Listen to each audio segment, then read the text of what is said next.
Hello everyone. I hope you enjoy your lunch. I hope you won't be sleeping for the next 4 or 5 minutes because we have a great speaker. I'm very happy to introduce Laure-Claire. She worked many years at eBay in the early 2010s in senior product roles. And she was impressed by the power of platforms. And she co-founded LaunchWorks & Co. To help design, ignite, and scale platforms. She's also the co-author of the bestseller, we can say that, bestseller book, Platform Strategy. So please welcome Laure-Claire. And enjoy the talk. Hello everyone, and thank you, Pierre, for this great introduction. So who works for a platform? Who thinks they work for a platform in the audience? Raise your hand. Wow, I can see quite a lot of hands. So platforms today are everywhere, and it's really impacting the way we work, and especially the product management function. I started my career, as Pierre said, as a product manager, and then later moved to the platform world. And having been at the nexus of platforms and products, I like to share my perspective on how platforms actually change the way that we build products. So, I'm going to start going back a little bit backward, because the concept of mass market products is a relatively recent phenomenon. Can you remember when human beings started to build products? Any ideas? Yes? Actually, it started at the Industrial Revolution. And before that, for thousands of years, societies were based on agriculture and craft. And do you know roughly what time this happened? Don't be shy. It was around 1800. Okay? And this is really when the modern firm started to emerge and when products started to be built on a mass market level. And so since the Industrial Revolution, traditional businesses have followed a linear model. If I take the example of a car, you take raw materials, metal, plastic, you assemble them, you transform them, and you sell these products, these cars, with doing a margin. And so you probably have heard of the value chain, which was formulated by Michael Porter, who's a professor at Harvard Business School. And the value chain really explains how the modern firm and most traditional companies work. You have a number of primary activities: inbound logistics, operations, outbound logistics, marketing and sales, service. And they are supported by supporting activities like HR, the infrastructure, technology development, and procurement. And that model is really important because it's still permeating companies and how most companies work. Companies are very much organized in a linear way and also structured in that way. So organizational structures are actually reflected by this model. And as the modern firm started to evolve and our products started to build, initially, if we take the example of cars and the example of Ford, there was only one product being built, the black Ford T. But customers started to ask for, more colors. I want a red car. I want, different car. And so, that became a little bit complex to operate in the value chain. And that's when, in 1930, the first concept of product management appeared with P&G, who wrote a memo about how products should be designed, not just from a supply perspective, but also from a customer perspective. And this is where the customer focus started to emerge and started to develop. So, I want to talk about the value chain because, as I said, it's really still very much ingrained into how organizations work and how organizations are structured today. But over the last 20 years, we've started to see something really different happening. If we look at the largest companies in terms of market valuations, the year 2000, 2001, the largest companies were GE, Exxon, so very linear businesses. And GE was one of the companies that was first on the Dow Jones in 1896. But over the last 20 years, those companies have been overtaken by new ones who've started to grow far more quickly. We call them the GAFAMs here in Europe, the FANGs in the US, and these are Apple, Google, Microsoft, Amazon, and Facebook. And they are followed very closely by the Chinese ones, Alibaba, Tencent, and Baidu, the bats. But what's fascinating is that these companies operate differently. They have platforms at their heart. They are open rather than closed. They enable the co-creation of value with its participants. And they operate like ecosystems rather than linear businesses. So you're going to ask me, what is a platform? And it's true that we talk about platforms in many different contexts. We talk about political platforms, we talk about oil platforms, we even talk about platform shoes. And these are Lady Gaga's shoes. But I promise I'm not going to talk about her shoes today. But even in a business environment, a platform has many different definitions. We talk about platforms as technical platforms. So the CTO in the organization is going to say, oh, I'm responsible for platforms. The chief product officer will talk about platforms in the sense of modular products. And then the CEO will talk about platforms to say, hey, I want to look like Google. I want to have those great company evaluation like Google does. But actually, when we look at these large platforms, the GAFAMs, and we look at what is actually unique about them compared to traditional businesses, and how are they adding value in a different way, we found out that actually it's all about the business model. And so for us, a platform is an organization creating significant value through the acquisition, the matching, the connection of two or more customer groups to enable them to transact. And we can categorize platforms into four main categories. You have marketplaces of products and services. Think about eBay, Airbnb, Malt.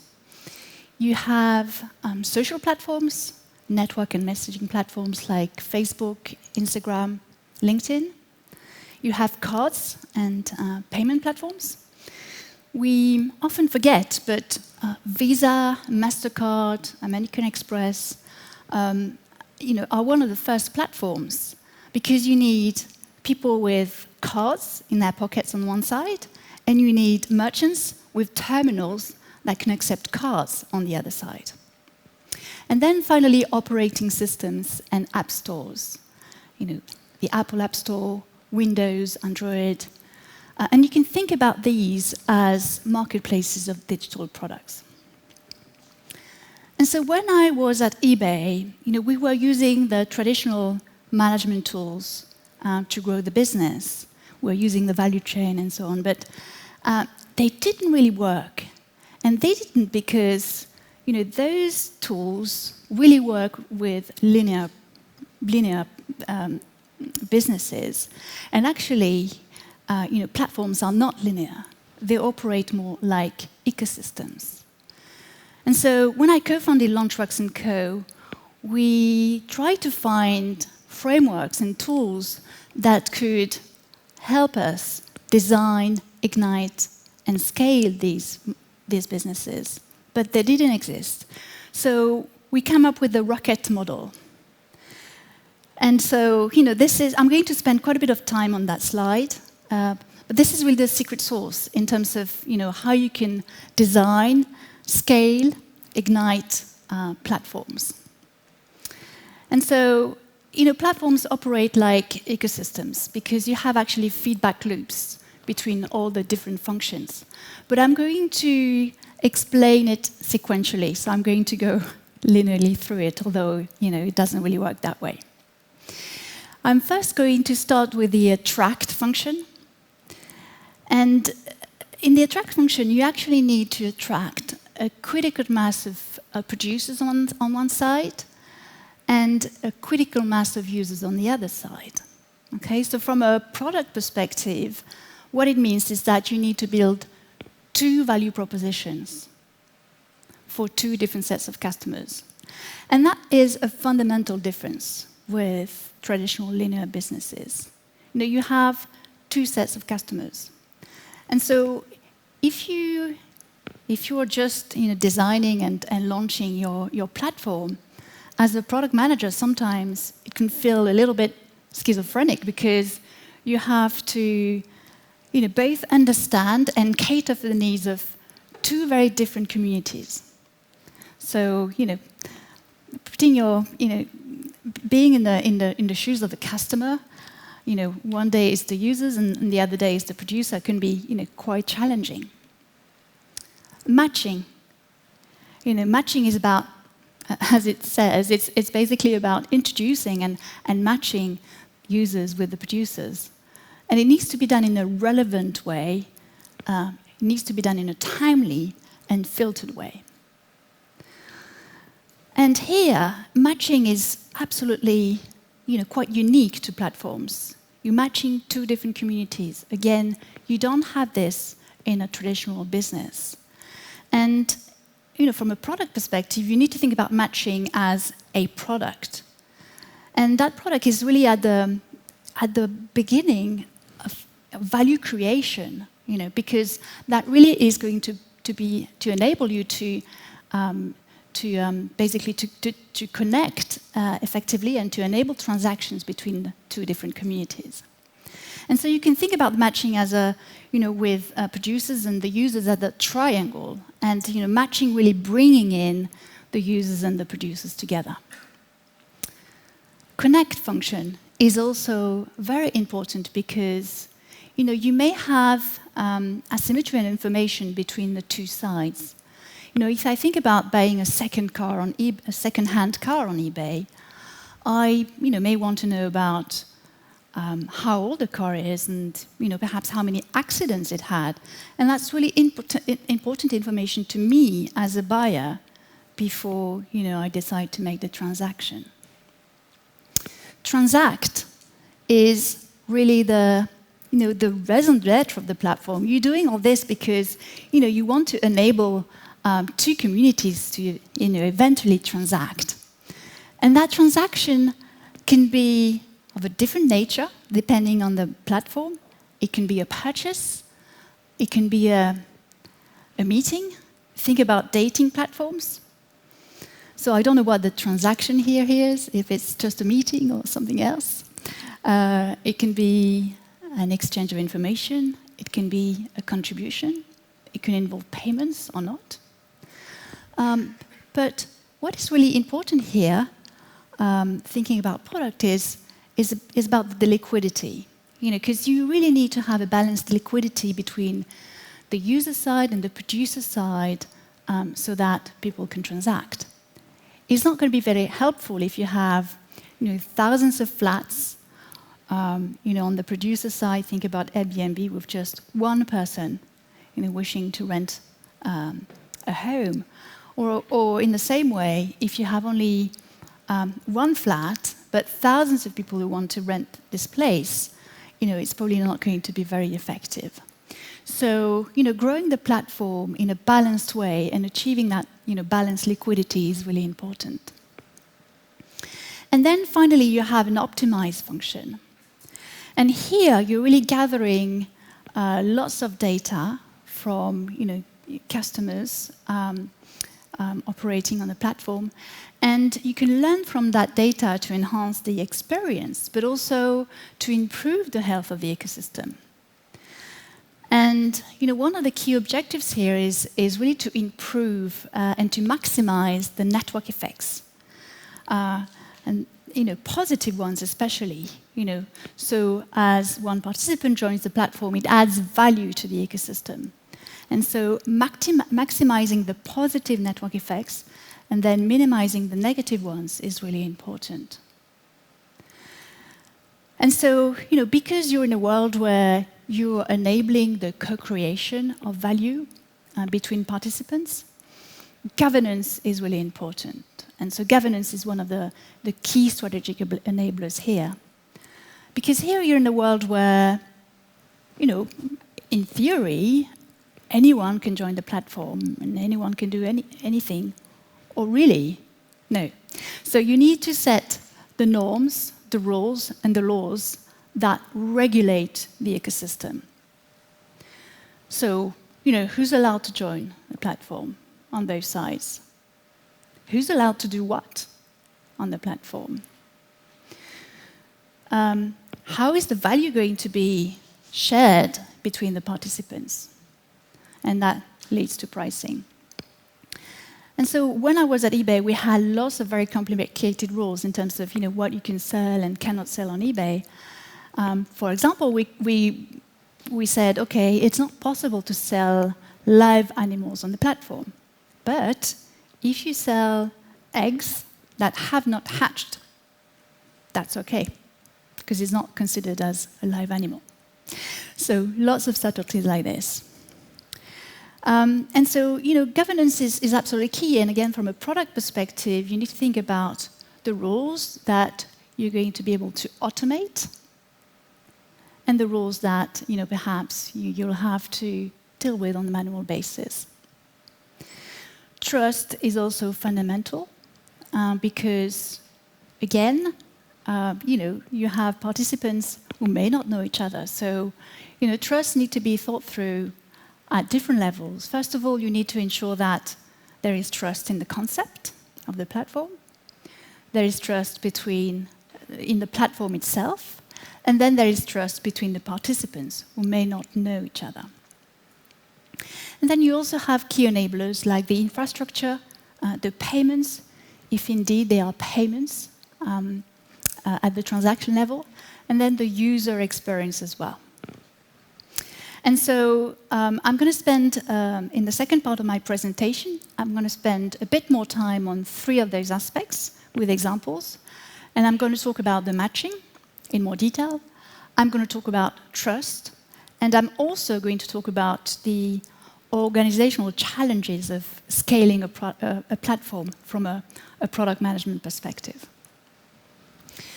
So that was quite a meaty slide, so I just want to sum up what we've talked about in terms of the key success factors from a product perspective.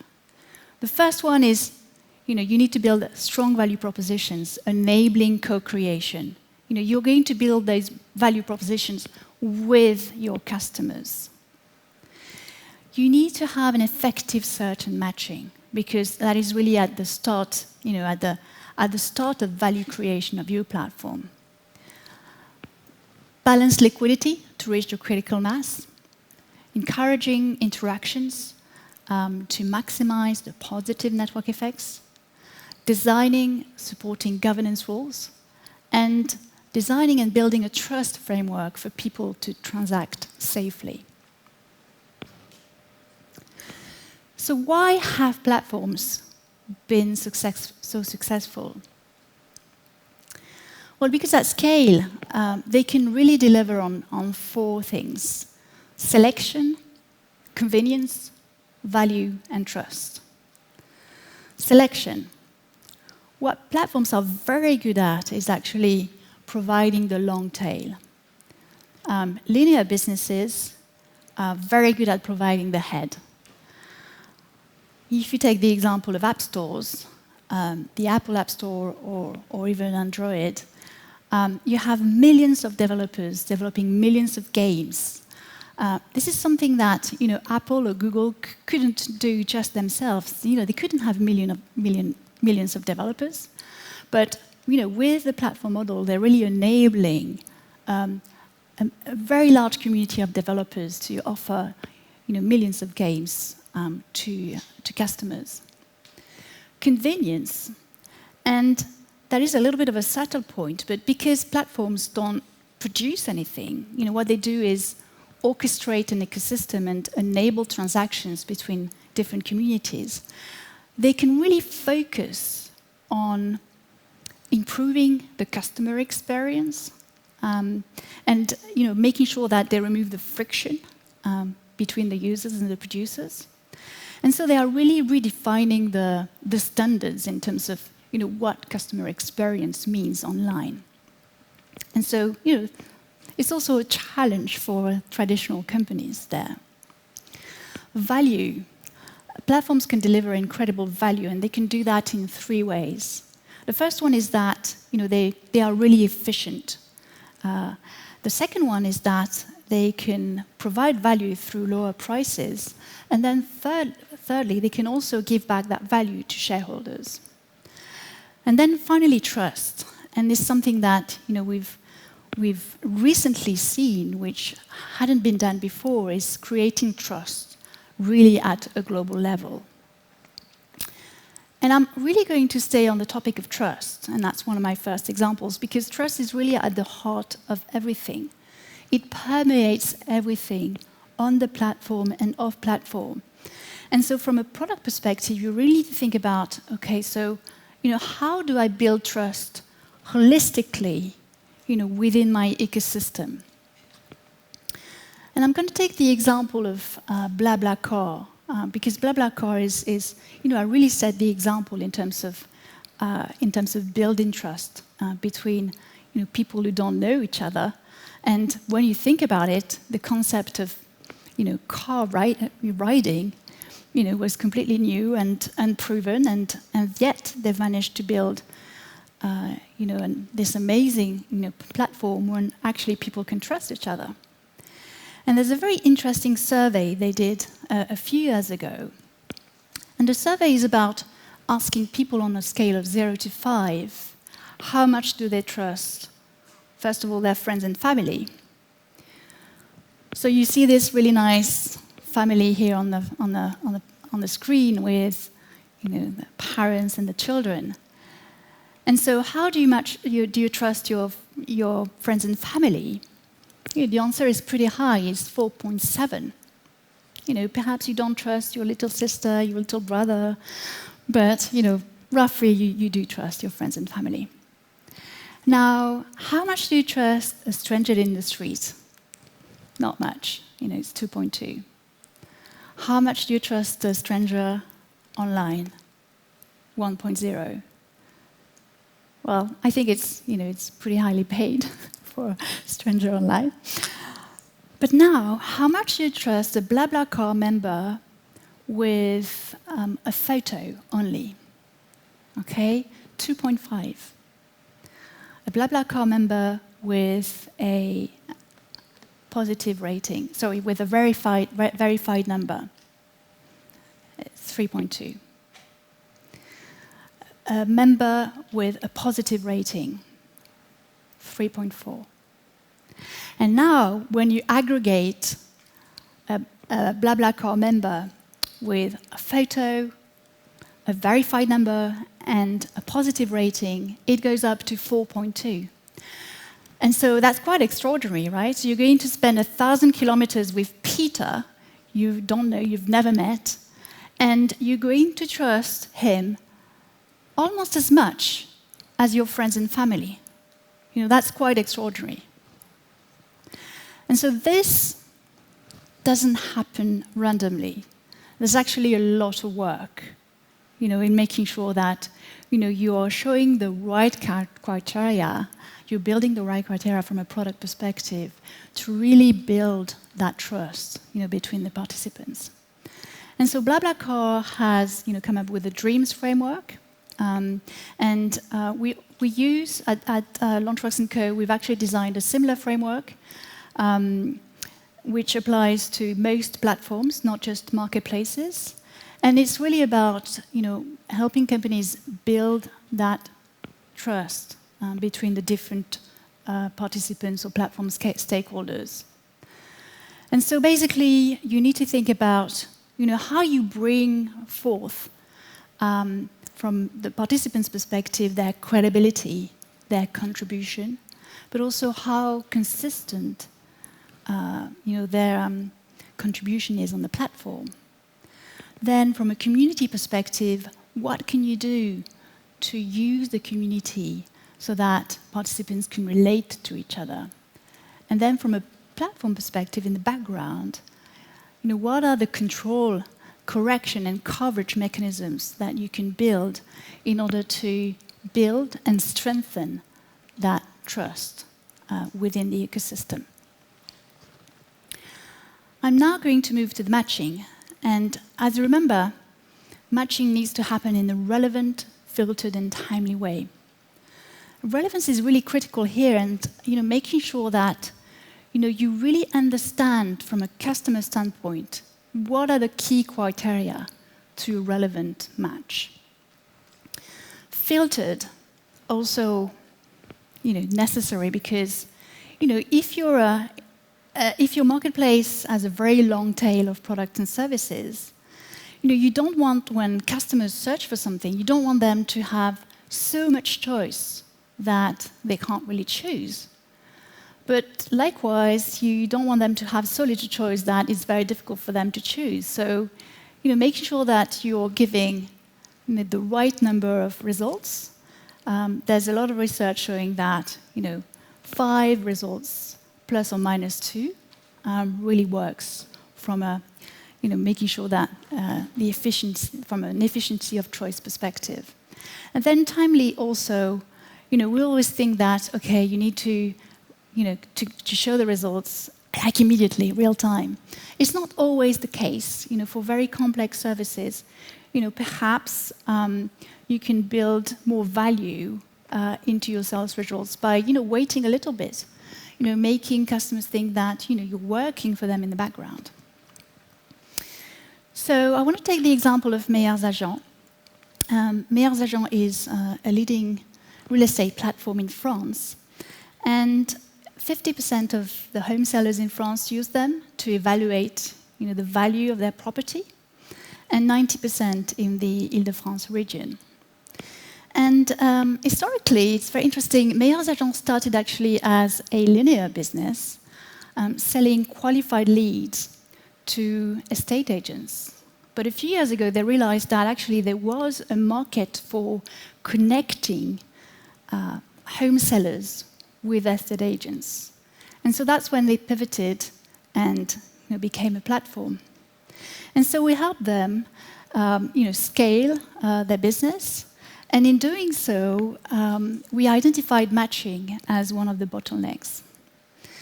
We are indeed dealing with ecosystems, which means that at any point in time, there is going to be a bottleneck in your platform. And therefore, if you can identify it, correct it, then you can really enable the next phase of growth. And then, another bottleneck will appear. So, we worked with Meilleurs Agents to look at matching. And, we use this framework at LaunchWorks, looking at, how matching can be destructured. And there are basically 3 components to matching. There's the recall, the sort, and the display. So for the recall is about, what is the universe of participants that you're going to consider in your, search query. And that may not necessarily include the whole universe of your ecosystem, but it could be, a subset. You may, for example, decide to exclude participants who are below standards.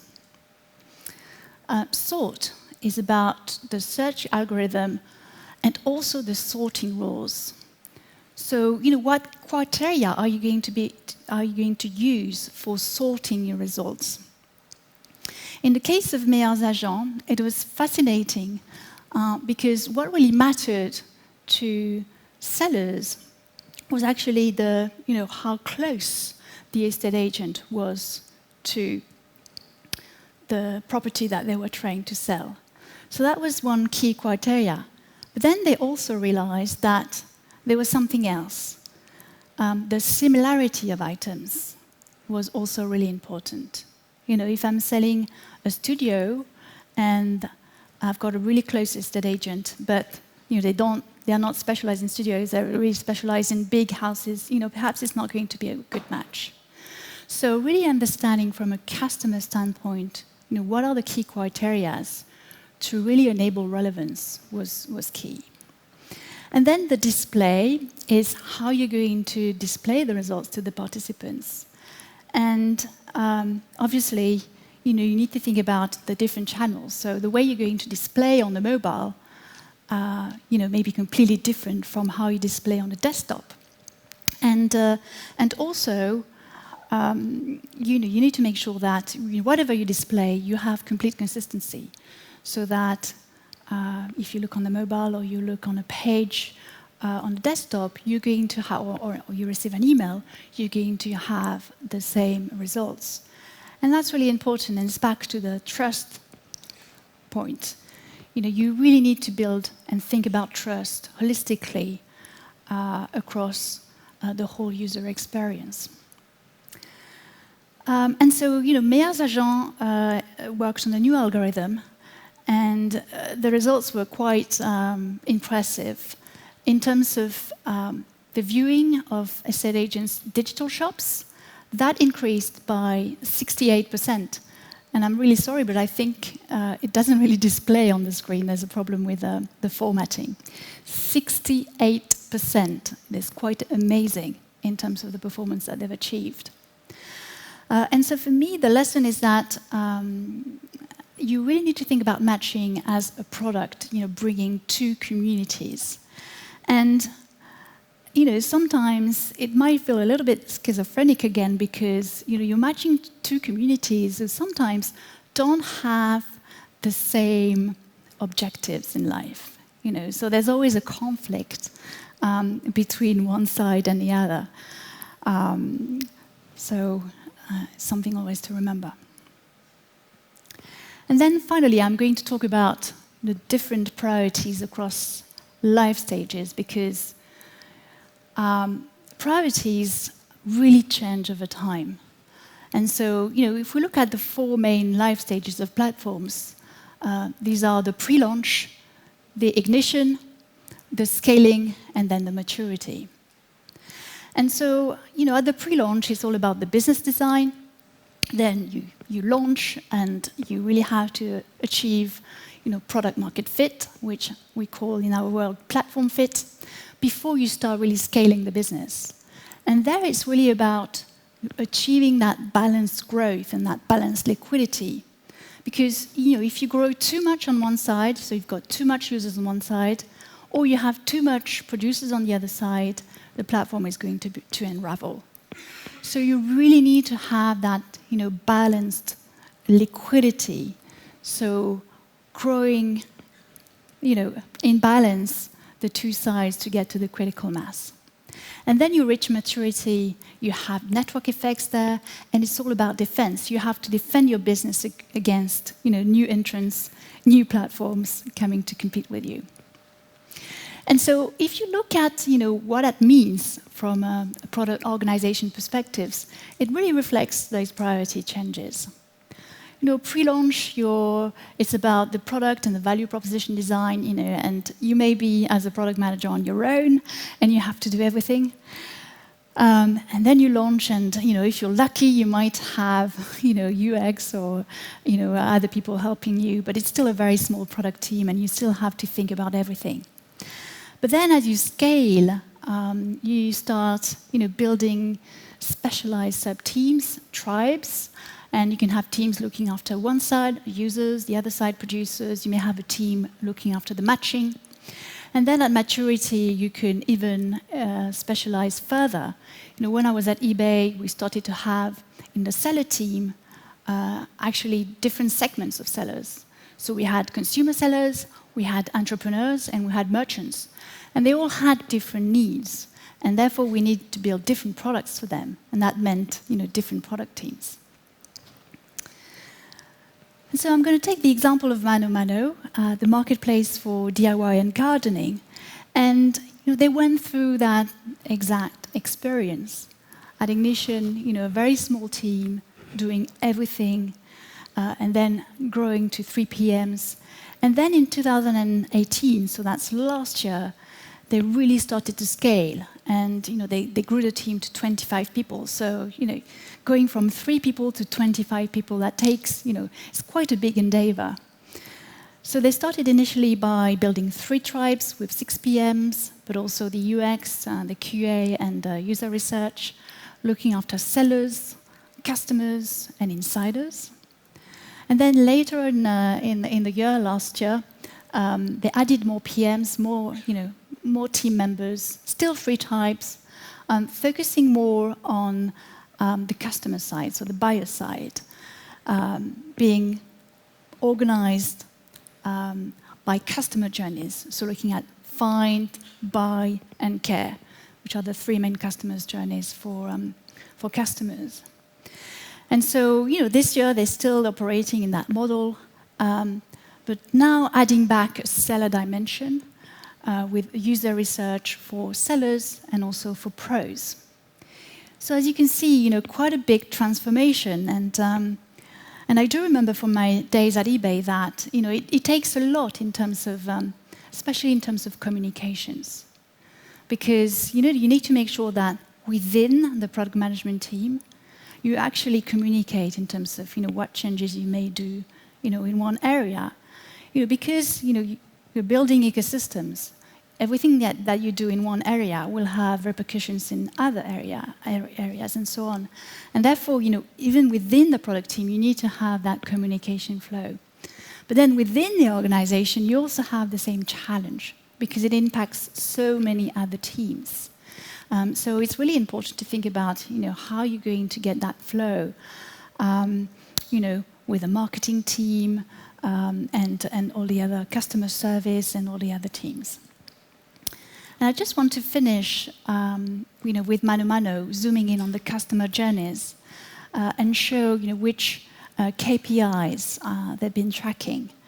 So it's really focusing on the customer journeys, find, buy, care, for buyers, and therefore, it's quite easy for other stakeholders within the business to understand. And then the associated KPIs, so add to cart rate for find, abandonment rate for buy, and NPS for care. And then you also have similar metrics on the selling side as well.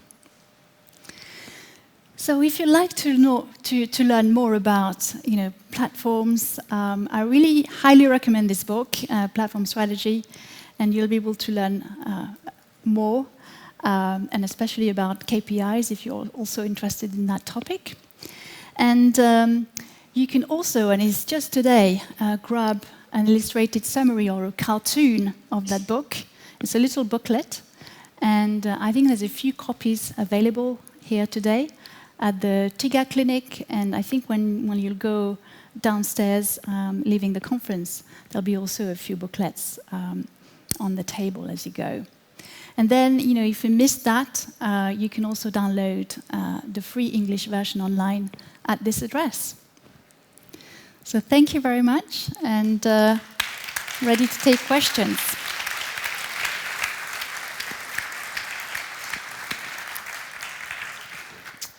Thank you, Laure-Claire.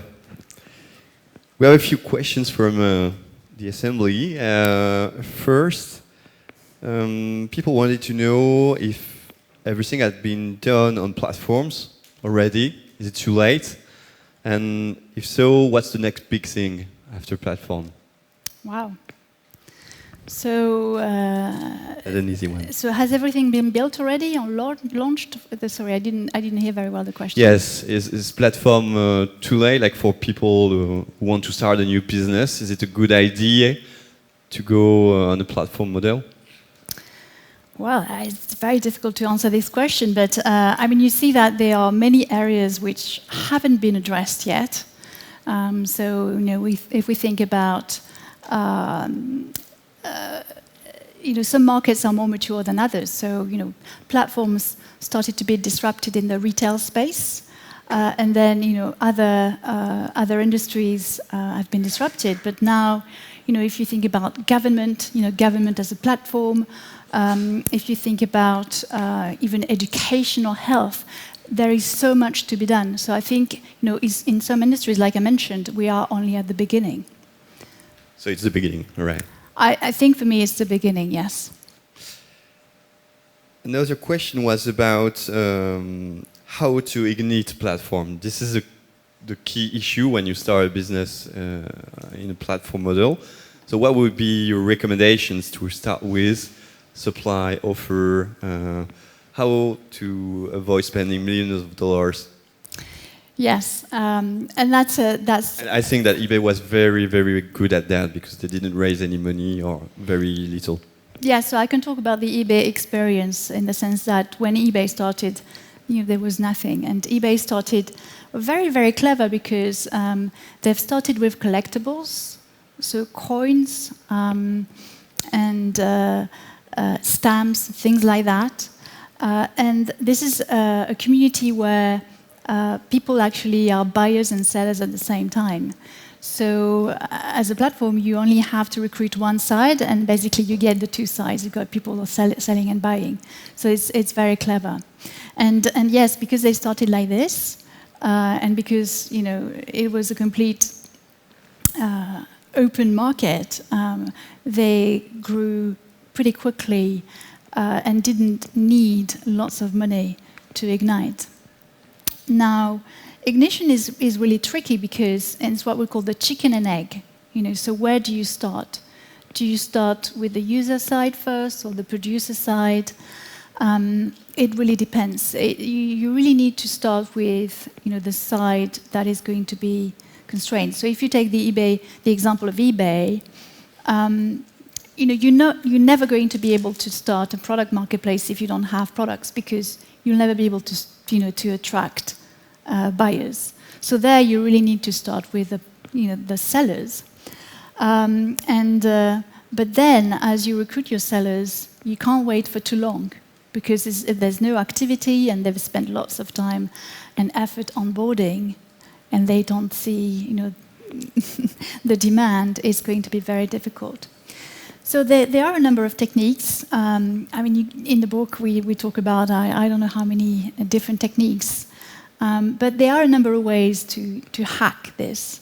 So you can tap into existing communities, and this is what PayPal did. They tapped into the eBay community to acquire their customers, or Airbnb did that with Craigslist. It's very well documented. But you can also tap into existing communities, so it might be physical communities, associations, and so on, to recruit customers. You can also do things like fake the other side, and that's something that dating platforms are notorious for. They create lots of fake profiles, say on the female side, and then they go and attract guys, and they say, "Hey, we've got lots of women." And then once they've got the guys, they go and get the women. There's also another technique which is about, so a lot of SaaS companies do that, so they create a product for one side. So OpenTable did that very well in the US. They created a product for restaurants, for booking tables. And when they got a critical mass of restaurants, they opened to the diners, to the other side, and effectively enabling the connection and the transaction directly between the diners and the restaurant. So I could go on for a long time. These are very good insights. Thank you very much for those who will start their platform. Last questions. User interest and sellers' interest are sometimes contradictory. And I know this from Mano's side. It's sometimes very hard to manage. Can you tell us how examples or anecdotes from your eBay experience about this divergence? Yeah, I have lots of examples, but perhaps the most striking one was a few years ago when the e-commerce standards keep getting higher and higher, and it was a time when it was still acceptable for sellers, especially for small items, to to price for shipping costs.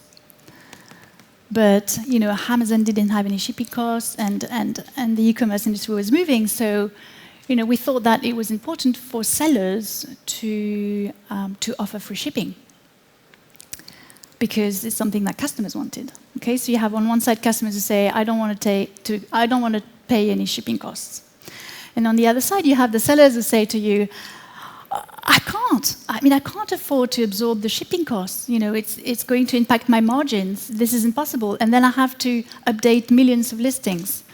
And so we said, okay, we have to mandate free shipping costs, especially in very competitive categories. So it was books and DVDs to start with, and we had a complete riot on our hands, like revolution from the sellers, say this is not possible, it can't happen, and so on. Even though we had given them lots of warning, and they knew about it for weeks and so on. So it was so bad so we introduced the change. It was so bad, and we looked at NPS, and it was really horrible. And we said, well, we're going to have to do something. And sellers NPS. Yeah, sellers NPS. Customers were happy, and so you always have these seesaws between seller NPS and buyer NPS, and it's doing this basically. So it was so bad that we said, okay, we're going to take back the change and giving the option to sellers. If they want to do free shipping, great, but if they can't, well, it's going to be too bad for them, right? And we did that, so we took it back, and guess what happened? Almost zero sellers went back to, charging shipping costs, because they realized actually that they could sell more with free shipping costs. So, so that's the story. Thank you very much for this interesting perspective. Thank you very much, all. Thank you.